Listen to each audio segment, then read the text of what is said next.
শীত আসলেই কত বাহারি পিঠা দেখা যায়। শীত যখন আছে পিঠা তো খেতেই হবে। সবাইকে আসসালামু আলাইকুম। রিয়াজ কিচেন থেকে আবারও হাজির হয়ে গেলাম খুবই মজাদার একটি পিঠা রেসিপি নিয়ে। আজকে তৈরি করে দেখাচ্ছি পাটিসাপটা পিঠা। দুভাবে তৈরি করে দেখাবো এবং ভিতরের পুরটা বা ভিতরের খিসাটাও খুবই সহজভাবে তৈরি করে দেখাবো। আশা করছি ভালো লাগবে। ভালো লাগলে ভিডিওটি শেয়ার করে দেবেন এবং চ্যানেলটিতে সাবস্ক্রাইব করে আমার পাশেই থাকবেন। চলে যাচ্ছি আমি পুরো রেসিপিতে। আজকে আমার পিঠা তৈরি করার জন্য চালের গুঁড়া লাগবে। এখানে আমি 2 কাপ পরিমাণে চালের গুঁড়া নিয়ে নিলাম।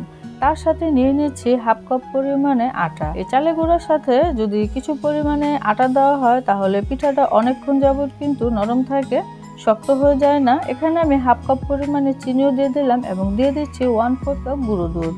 তারপর এখানে সামান্য কিছুটা লবণ দিয়ে দিতে হবে। আমি এখানে 1/4 চা চামচের মতো লবণ দিয়েছি। তারপর নিজেদের টেস্ট অনুযায়ী লবণটা দিয়ে দিতে হবে।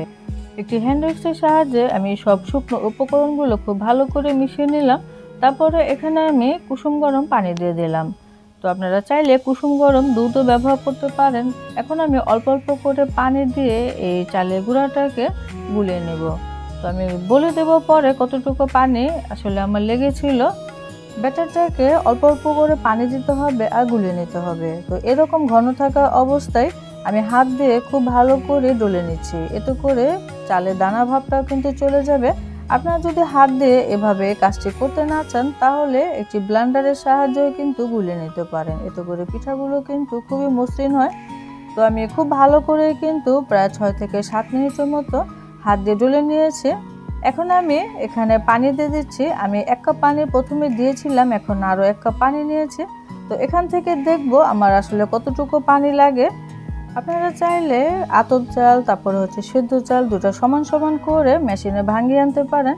সে চালটা দিয়েও কিন্তু পিঠা তৈরি করতে পারেন। সেক্ষেত্রে আর ময়দার প্রয়োজন হয় না, কারণ আতপ চালের সাথে এমনিতেই কিন্তু সেদ্ধ চাল দেওয়া হবে।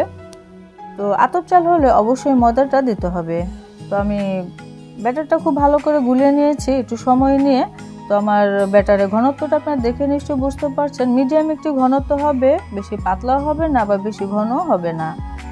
যে যাই বলুক না কেন পিঠার ব্যাটারটা এরকম করতে হলে যতটুকু পানির প্রয়োজন ঠিক ততটুকু পানি দিয়ে ব্যাটারটা তৈরি করে নিতে হবে। তো আমি এটুকু পানি রেখেছিলাম, কিন্তু রেস্টে রাখার পরে এটা একটু ঘন হয়ে গিয়েছিল। তো পরবর্তীতে সেই পানিটুকু দিয়ে দিয়েছিলাম। মানে আমার এখানে প্রায় 2 কাপের মতোই পানি লেগেছে। আপনাদের ক্ষেত্রে একটু কম বেশি লাগতে পারে। এখন এই চালের ব্যাটারটা আমি আধা ঘন্টার জন্য রেস্টে রাখবো। এর মাঝখানে পাটিসাপটা পিঠার ভেতরে পুরটা বা খিসাটা রেডি করে নিব। সেজন্য চুলায় একটি হাঁড়ি বসে এখানে আমি 1 কেজি পরিমাণে মিল্ক দুধ দিয়ে দিলাম। তারপরে এখানে 3টি এলাচ দিয়ে দিচ্ছি। এখন নেড়ে চেড়ে দিচ্ছি। দুধটা বলক আসার আগ পর্যন্ত কিছুক্ষণ পরপরে কিন্তু নেড়ে চেড়ে দিতে হবে। তো দুধটা বলক এসে গিয়েছে। এখন এখানে আমি চিনি দিয়ে দিচ্ছি প্রায় 2 টেবিল চামচের মতো। আমি পরবর্তীতে গুড় ব্যবহার করব, সেজন্য চিনিটা এখন কমিয়ে দিচ্ছি। দুধটা জাল দেওয়ার সময় উপরে সর বেঁধে গেলে এভাবে স্প্যাচুলা দিয়ে ভেঙে দিতে হবে। তারপরে দুধটা যখন অর্ধেক হয়ে আসবে, মানে 1 কেজি দুধ জাল দিয়ে যখন আধা কেজি হয়ে যাবে, তখন এখানে আমি চালের গুঁড়া মেশাবো। তো প্রথম থেকে আমি কিছুটা দুধ উঠিয়ে রেখেছিলাম। তো সেই দুধে আমি 3 টেবিল চামচের মতো চালের গুঁড়া দিয়ে মিশিয়ে রেখেছি। এখন এই চালের গুঁড়াটা নেড়েচেড়ে আস্তে আস্তে করে দিতে হবে আর এভাবে স্প্যাচুলা দিয়ে নেড়েচেড়ে দিতে হবে, তা না হলে কিন্তু আবার তলানিতে লেগে যাবে। তো সবটুকু চালের গুঁড়া আমি এখানে দিয়ে দিলাম, তারপরে অনবরত নেড়েচেড়ে দিচ্ছি। তো আপনারা দেখে নিশ্চয়ই বুঝতে পারছেন চালের গুঁড়া দেওয়ার পরে কিন্তু আমার খিসাটা ঘন হয়ে এসেছে। এখন এখানে আমি গুড় দিয়ে দিচ্ছি। তো আমি এখানে 1/4 কাপ করে 2 বার দিয়েছি আমার নিজের টেস্ট অনুযায়ী। আমি আজকে এখানে আখের গুড়টাই ব্যবহার করেছি। আর প্রথম থেকে কিছু পরিমাণে গুড় নিয়ে সামান্য একটু পানি দিয়ে চুলায় একটু জাল দিয়ে নিয়েছিলাম, সেখান থেকেই দিয়ে দিলাম। তো নিজেদের টেস্ট অনুযায়ী আসলে মিষ্টিটা দেওয়া ভালো, চেক করে দেখবেন, যদি প্রয়োজন হয় দিবেন, আর যদি প্রয়োজন না হয় তাহলে দেওয়ার তো কোনো দরকারই নেই। তো এখন এভাবে অনবরত নেড়ে চেড়ে খিসাটা রেডি করে নিতে হবে।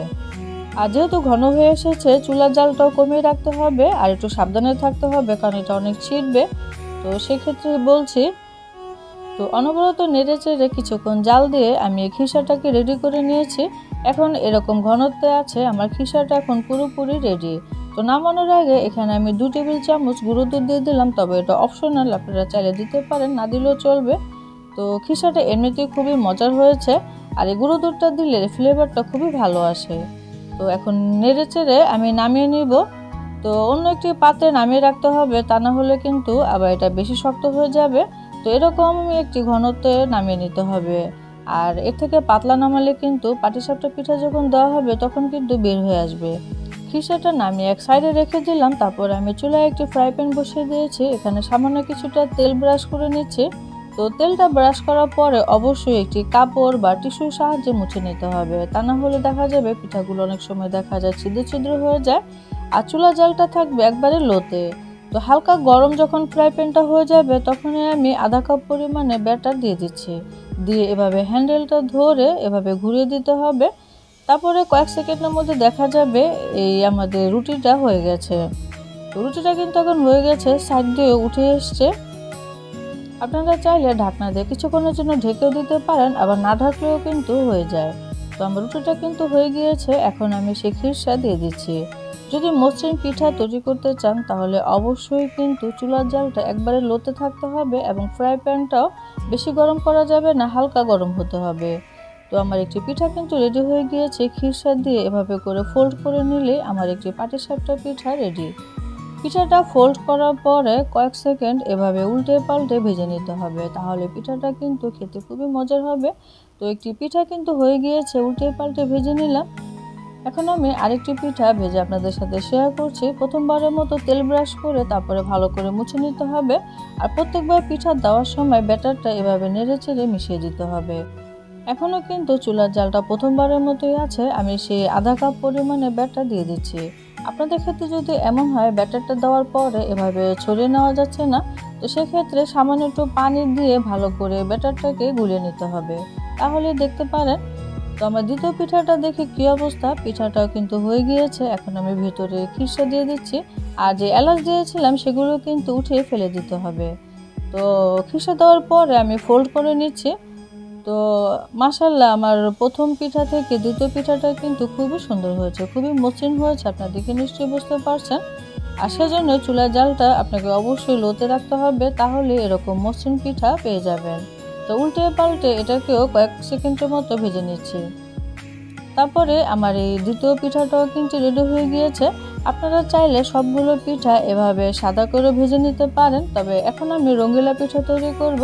সেজন্য কিছুটা ব্যাটারে আমি একটু ফুড কালার মিশিয়ে নিয়েছিলাম। একটাতে গ্রিন কালার দিয়েছি আর একটা রেড কালার দিয়েছি, তবে নিজেদের পছন্দ অনুযায়ী যে কোনো কালারই দিতে পারেন। প্রথমে দিয়ে আমি 1 সেকেন্ডের মতো অপেক্ষা করেছি।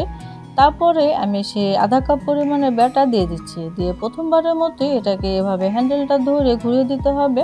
পিঠাটা বানাতে গেলে আসলে সবার ক্ষেত্রে প্রথমবারের পিঠাটা কিন্তু বেশি একটা ভালো হয় না, তবে পিঠাটা বানাতে বানাতে পরবর্তীতে ঠিক হয়ে যায়। তো প্রথমবারের পিঠাটা যদি খারাপ হয় তাহলে মন খারাপ করার কিছু নেই, তো পিঠাগুলো আস্তে আস্তে ভালোই হয়ে যাবে। তো রঙিলা পিঠা কিন্তু আমার রেডি হয়ে গিয়েছে। কালারটা কতটা সুন্দর লাগছে আপনারা দেখে নিশ্চয়ই বুঝতে পারছেন। আমি আজকে দুইভাবেই পিঠা তৈরি করে দেখালাম।